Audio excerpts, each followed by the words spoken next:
Brent here with Q-Feeder. I'm going to demonstrate counting copy paper. In this case, it's 70 pound. Your copy paper is normally 50, 60, or 70. Or in cut terms, 20 pound or 40 pound paper.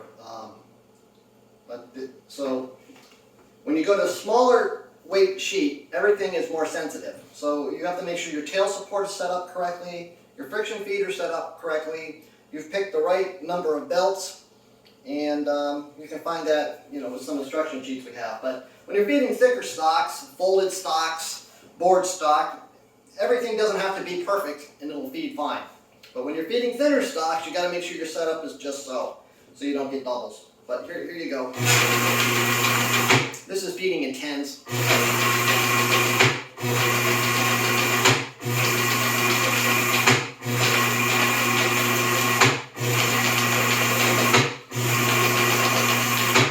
So I'm going to change the quantity in the back here. Let's take it up to something more normal. I don't know.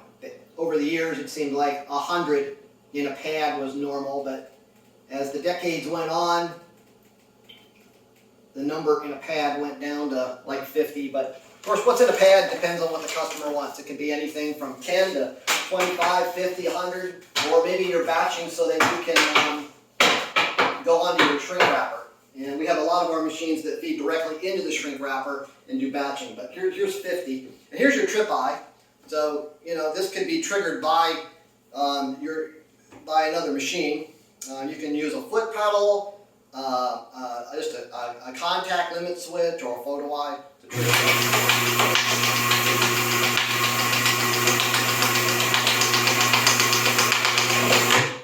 There's 50 for you.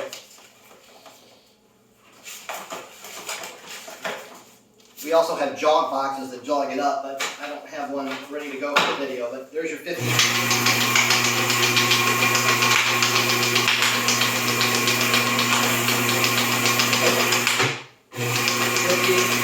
50.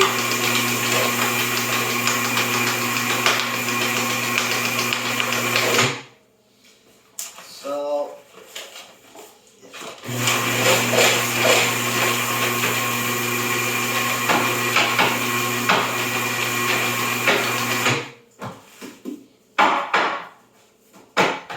there's 50. I'll put those back in the hopper. I think that was 2 batches of 50 there. Let's do another 50.